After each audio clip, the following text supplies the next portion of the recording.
Updates at pinakahuling mga usapin sa mundo ng palakasan. Atin ang pakinggan dito sa Ang Pilipinas Ngayon. Kinumpirma mismo ni Justin Brownlee na tutungo ito sa Indonesia para maglaro bilang import. Tinanong siya kung pumirma siya sa isang team sa Indonesian Basketball League at ang tugon ng Gilas Pilipinas naturalized player ay maglalaro siya sa ibang bansa, subalit ayaw niyang ibigay ang detalye. Kinumpirma din ni Gilas at Ginebra head coach Tim Cone na maglalaro si Brownlee sa ibang bansa, subalit maglalaro pa rin ito sa susunod na season ng PBA para sa Ginebra at para din sa national team. Ang 35 anyos na forward ang nanguna sa Gilas para sa kanilang back-to-back win laban sa Hong Kong at Chinese Taipei sa first window ng FIBA Asia Cup qualifiers. Kasama din si Brownlee na nakakuha ng gintong medalya para sa Pilipinas sa Cambodia Southeast Asian Games at Asian Games sa Hangzhou, China. Updates at pinakahuling mga usapin sa mundo ng palakasan. Atin ang pakinggan dito sa Ang Pilipinas Ngayon.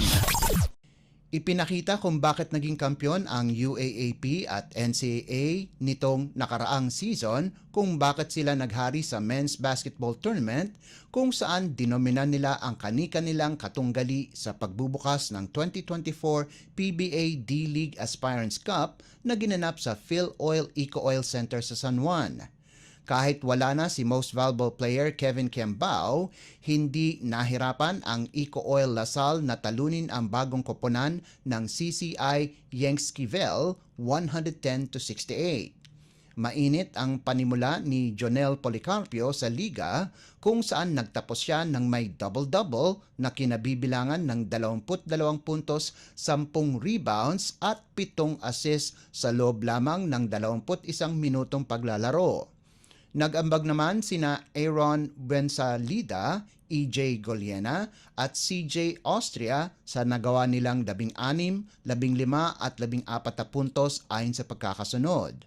Malaking tulong din sa depensa ang nagawa ni team captain Mike Phillips sa nahablot nitong 11 rebounds. Sahog pa ang 7 puntos at 4 na assists. Tanging si Kenneth Tener lamang ang nakagawa ng double digits para sa Crusaders sa natipan nitong 11 puntos.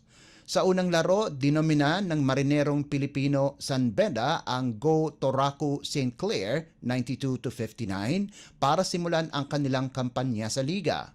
Naging balanse ang scoring ng San Beda kung saan 4 na players ang nakagawa ng double digits.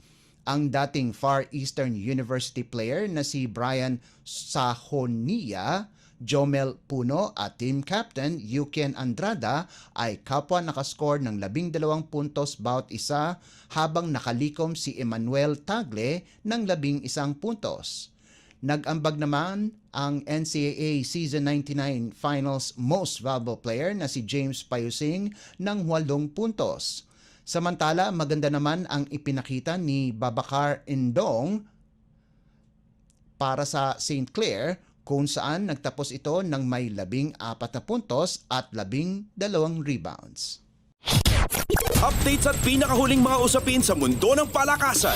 Atin ang pakinggan dito sa Ang Pilipinas Ngayon.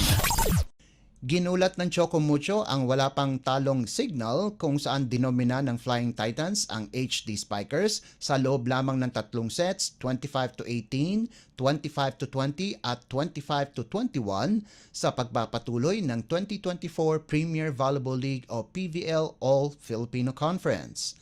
Pinangunahan ni reigning All-Filipino Most Valuable Player CC Rondina ang Choco Mucho sa nagawa nitong 23 puntos, kasama pa ang 8 receptions sa larong ginanap sa PhilSports Arena sa Pasig City. Nag-ambag naman si Kat Tolentino ng 14 na markers at 10 digs.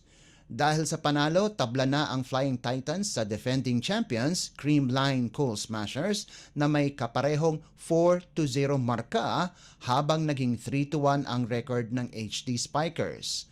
Sa isa pang laro, madali lang ding dinispatcha ng Petrogas Angels ang Farm Fresh Foxies 25-21, 27-25 at 25-19 para pagandahin ang kanilang baraha sa 4-1. Si Brooke Van Sickle ang nanguna sa opensa ng Gas Angels sa nalikom nitong 26 na puntos galing sa 20 attacks, 3 blocks at 3 service aces habang nakuha ni Jonah Sabete ang Player of the Game award pagkatapos magtapos ng may 11 markers.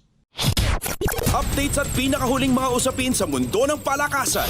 Atin ang pakinggan dito sa Ang Pilipinas Ngayon. At yan ang pinakahuling balita sa larangan ng palakasan. Para sa Radyo Pilipinas World Service, ito po si Leo Magpayo. Magandang araw. Updates at pinakahuling mga usapin sa mundo ng palakasan. Atin ang pakinggan dito sa Ang Pilipinas Ngayon.